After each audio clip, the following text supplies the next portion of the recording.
Is this thing on? All right, here we go. Sense of presence, teaching with kindness, humor, and awareness. This is me. All the teachers, they're always asking you, like, are you okay? Or, do you need help? And my favorite teacher I succeed is Mr. Craig. He's my government teacher. He's always telling me, like, hey, you need to get to it. You need to get to your work. You need to get to work. No, but yeah, so he's a really cool teacher. And he's always pushy. That's a teacher that everybody needs in their life.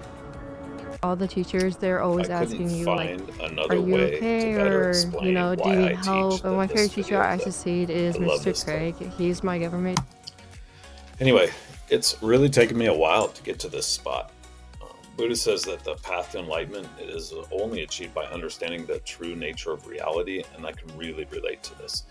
My own path in education has been wide and varied, from those early days in my giant chalkboard filled classroom to teaching in kid jail into a variety of non traditional educational settings, and then finally finding my place here at I Succeed. I definitely have my own eightfold path of teaching that I've been on.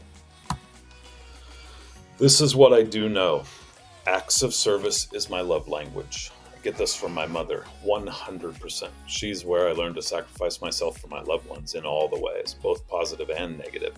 It can be my greatest strength, but it's also my greatest weakness, I think.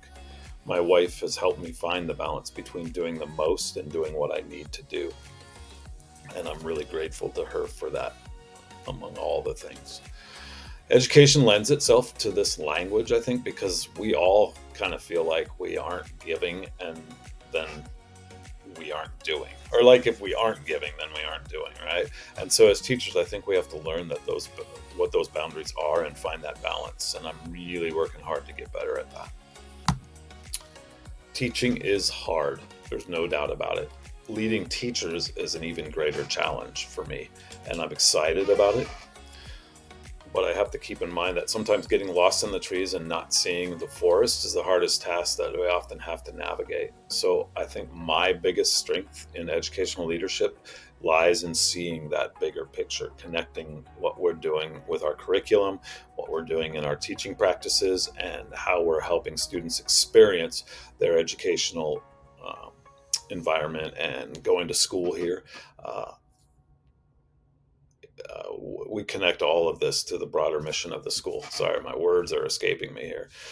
But anyway, I help my department innovate while staying grounded in student needs, and I bring a forward thinking, collaborative spirit that strengthens not only our social studies department, but I think our school community as a whole. I love this place. I love all the people that I work with, and I love all the opportunities that we have to work together.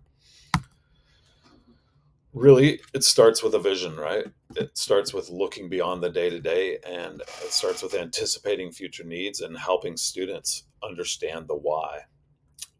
Like why we're here, why they're here, why this is a great place for them, and helping them find their way along that path. So I really think about how curriculum, teaching practices, and student engagement connect to larger goals, and this informs the way I go about every day, the way I approach doing school every day. My jam is collaboration and sport. I've been teaching for a long time, but I've also been coaching a long time, and this is one of my favorite teams I've ever coached.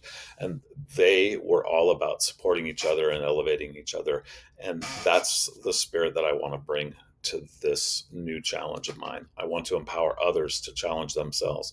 I want my folks in my department to not be afraid to try new things, to not be afraid to make changes when things aren't working.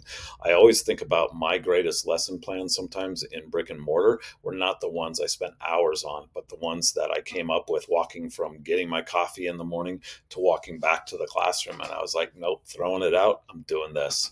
So that kind of willingness to adjust on the fly really helps you create balance in your classes, I think.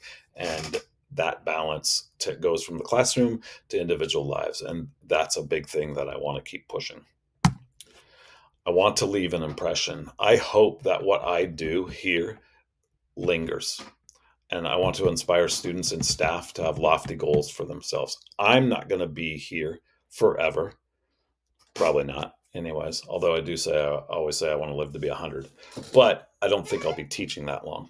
So I hope my humor, creativity, and compassion helps to add to our already well established culture of learning, and I love that.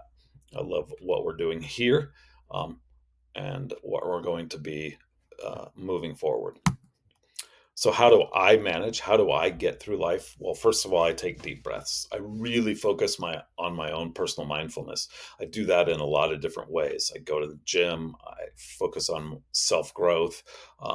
I referee soccer outside, and I also started doing yoga. I actually got my 200-hour yoga teacher certification recently, and I'm currently working on the next 300-hour course.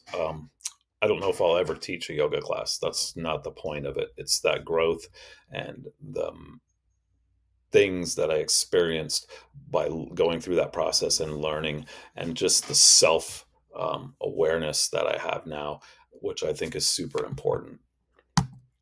So, what's next? For me, leadership is seeing the bigger picture and guiding my team toward innovation that keeps students at the center of learning. And that sounds difficult, but I think the number one thing we can do is keep those students, keep that student focus, and everything else takes care of itself. I think I bring a forward thinking perspective that connects curriculum to real world relevance while ensuring accessibility for all learners.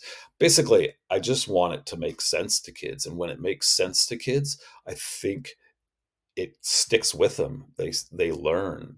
They keep the stuff that's important. I worked in this setting one time with a life skills coach, and one of the guys was always talking about, or he was always talking about, eat the meat and spit out the bones, right? So take in what you need and keep it. And I think that philosophy carries over well into what I do, what we can do in social studies, and maybe even what we can do beyond social studies and just as a school as a whole.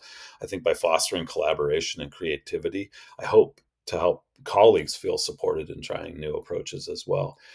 And finally, this fusion of forward thinking. Fusion, when I hear that word, it makes me think about cooking and this fusion of concepts in cooking, because that's another thing, another passion of mine is getting in the kitchen and exploring different things and trying different ideas for recipes and creations and food creations. And yeah, my wife loves my cooking, so that's helpful, but other people do as well, I think, I hope.